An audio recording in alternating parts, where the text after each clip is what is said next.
Hello friends, March 2024 यामधील आपण प्रश्न क्रमांक 5 8 मार्काचा प्रश्न डेथ ऑफ पार्टनरचा एक्सप्लेन करणार आहे, सोडवून देणार आहे। सुरेश, नरेश आणि परेश वेअर इक्वल पार्टनर। खाली बॅलन्स शीट दिल्या, सुरेश, नरेश, परेश। बॅलन्स शीट नंतर खाली ॲडजस्टमेंट दिल्यात, त्यामध्ये Suresh died on 30 June 2019 and the following adjustment were agreed as. शेवटी म्हणले prepare profit and loss adjustment account, partners capital account, balance sheet of the continuing firm. असे 3 account open करायचे आहेत, ते मी खाली तयार केलेत। 12वी क्लास मार्च 2024 बोर्ड एक्झाम्पल प्रश्न 4 death of partner 8 mark, profit and loss adjustment account, त्याच्या खाली पार्टनर्स कॅपिटल अकाउंट आणि बॅलन्स शीट। तर यामध्ये सुरुवातीला एक्झाम्पलमध्ये सुरेश, नरेश आणि परेश वेअर इक्वल पार्टनर, त्यांचा रेशो इक्वल आहे। इक्वल म्हणजे एकास एक, तो इथं मांडून घेऊया। एकास एक म्हणजे टोटल रेशो झाला 3, टोटल रेशो 3। त्याच्यानंतर बॅलन्स शीटची लायबिलिटी बाजू बघा। लायबिलिटी बाजूला जे कॅपिटल दिले सुरेश, नरेश आणि परेश, हे कॅपिटल अकाउंटच्या क्रेडिट बाजूला, कॅपिटल अकाउंटच्या क्रेडिट बाजूला बाय बॅलन्स ब्रॉट डाऊन। सुरेशमध्ये 2,50,000, नरेशमध्ये 1,00,000, परेशमध्ये 1,00,000 कॅपिटल ट्रान्सफर केलं। लायबिलिटी बाजूला जनरल रिझर्व फंड वगैरे असेल तर वाटून टाकायचा, असेल बाजूला प्रॉफिट अँड लॉस अकाउंट वगैरे असेल तर वाटून टाकायचं। आता ॲडजस्टमेंटमध्ये सुरेश डायड ऑन 30 जून, वर्ष 31 मार्च 2019 नंतर, मार्च 2019 नंतर 30 जून 2019ला सुरेश हा पार्टनर डेथ झाला आहे। म्हणजे मार्च नंतर एप्रिल, मे आणि जून असे टोटल 3 महिन्यानंतर तो डेथ झाला आहे। नंबर 1ला असं म्हणलं आहे furniture was to be adjusted, its market price ₹1,70,000।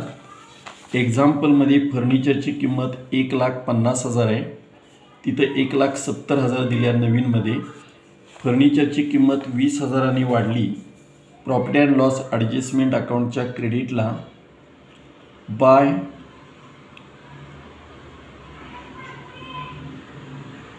Furniture account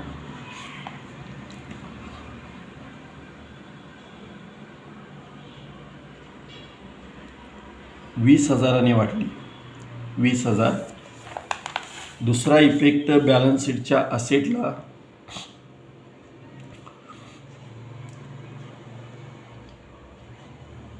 furniture 1,70,000,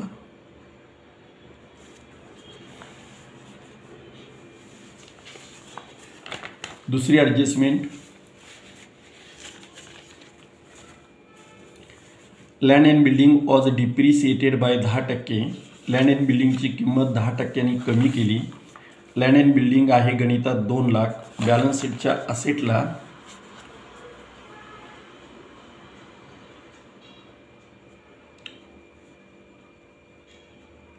land and building इनवर्डला घेतले 2,00,000, त्यातून लेस डिप्रिसिएशन 10% म्हणजे 20,000 येईल। आउटवर्डला 1,80,000। याचा दुसरा इफेक्ट असेटची किंमत कमी झाली। प्रॉफिट अँड लॉस ॲडजस्टमेंट अकाउंटच्या डेबिटला टू लँड अँड बिल्डिंग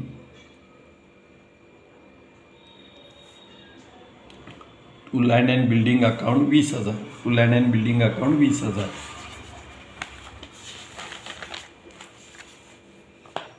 3 नंबरची ॲडजस्टमेंट आहे प्रोव्हाइड RDD 5% ऑन डेटर्स. डेटर्सवरती 5% RDD कॅल्क्युलेट करायची.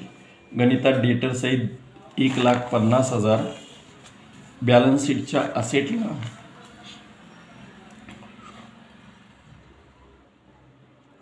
डेटर्स इनवर्डला घ्यायचे 1,50,000. त्यातून लेस RDD परत एकदा बघूया. RDD प्रोव्हाइड 5% सांगितल्या. 10% 15,000 येईल. 5% 7,500. आउटवर्डला 1,42,500. याचा दुसरा effect profit and loss adjustment अकाउंटच्या डेबिटला. प्रॉफिट अँड लॉस ॲडजस्टमेंट अकाउंटच्या डेबिटला टू RDD अकाउंट 7,500.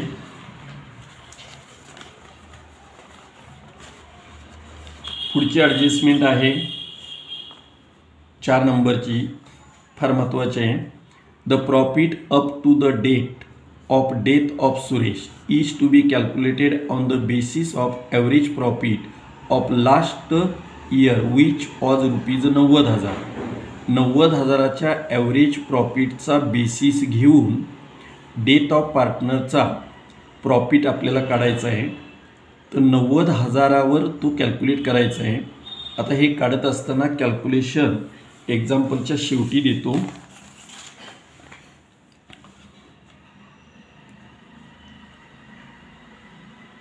90,000 प्रॉफिट आहे. पार्टनरचा रेशो आहे 1/3. एकास 1 म्हणजे 1/3 आणि त्याला गुणिले 3 महिन्याचा प्रॉफिट काढायचा आहे आपल्याला. 3/12. 3ला 3 गेले. 12ने 90,000ला भागायचं आहे. 12×1 12, 12×7 84, राहिले 6, त्यावरती 0, 12×5 60, 12/0 12/0 असं 7,500 रुपये प्रॉफिट येतो. हा प्रॉफिट याचा एक effect profit and loss adjustment अकाउंटच्या पार्टनर्स कॅपिटल अकाउंटच्या क्रेडिटला by profit and loss suspense account. Profit and loss काय म्हणायचं, सस्पेन्स अकाउंट. सुरेश कॅपिटलमध्ये 7,500. दुसरा इफेक्ट बॅलन्स शीटच्या असेटला प्रॉफिट अँड लॉस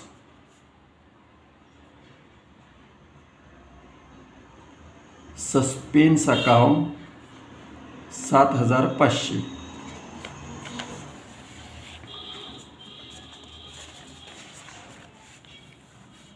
चौथी ॲडजस्टमेंट संपली. आता जुनी बॅलन्स शीट बघायची. त्या जुन्या बॅलन्स शीटमध्ये लॅबिलिटी बाजू कॅपिटल ट्रान्सफर केलं होतं. सन्ड्री क्रेडिटर्स लॅबिलिटी बाजूला घ्या.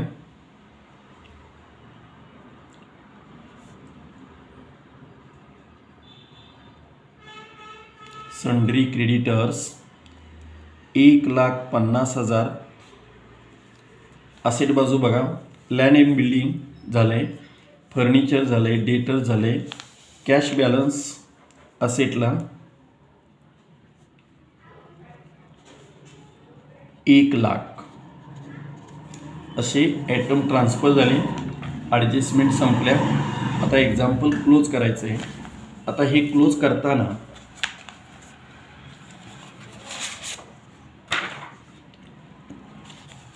प्रॉफिट अँड लॉस ॲडजस्टमेंट अकाउंटच्या कुठल्या बाजूचा टोटल जास्त येतोय, डेबिटचा 27,500. क्रेडिटला घ्या 27,500. फरक 7,500. क्रेडिट बाजूला फरक आला त्याला म्हणायचं by loss transfer to capital account. त्यामध्ये सुरेश, नरेश आणि परेश 7,500 भागिले 3, 3 दुनी 6, 3 5 15 0 0, 2,500 2,500 असं त्याचं वाटप होईल. एंट्री होते partners capital account debit to profit and loss adjustment account. दुसरा इफेक्ट कॅपिटल अकाउंटच्या डेबिटला to profit and loss adjustment account कंसात म्हणायचं प्रॉफिट 2,500 2,500 2,500. कॅपिटल अकाउंट ट्रान्सफर केल्यानंतर जो पार्टनर या एक्झाम्पलमध्ये डेथ झाला आहे त्याच्या कॅपिटल अकाउंटचा टोटल पहिला करायचा, प्रथम करायचा. सुरेश हा पार्टनर या एक्झाम्पलमध्ये डेथ झाला आहे त्याच्या कॅपिटल अकाउंटचा टोटल करताना सुरेश कॅपिटल अकाउंट क्रेडिटचा टोटल 2,57,500 2,57,500 त्यातून 2,500 वजा केल्यानंतर 2,55,000 त्याला म्हणायचं to एक्झिक्युटर्स loan account.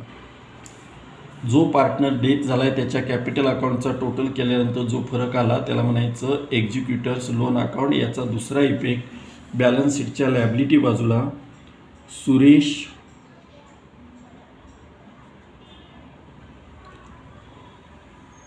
एक्झिक्युटर्स loan account 2,55,000. त्याच्यानंतर इतर पार्टनरचा टोटल परेश 1,00,000 क्रेडिटचा टोटल जास्त आहे. नरेश 1,00,000 तोच डेबिटला घ्या 1,00,000. परेश 1,00,000 आणि जो फरक येईल 97,500 97,500 त्याला म्हणायचं टू बॅलन्स कॅरी डाऊन.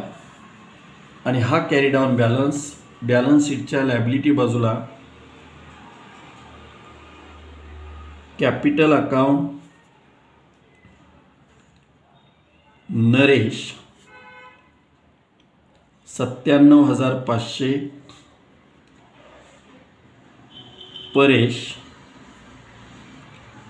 97,500. आणि आता ह्या दोन्ही बाजू बॅलन्स शीटच्या क्लोज करायच्या आहेत.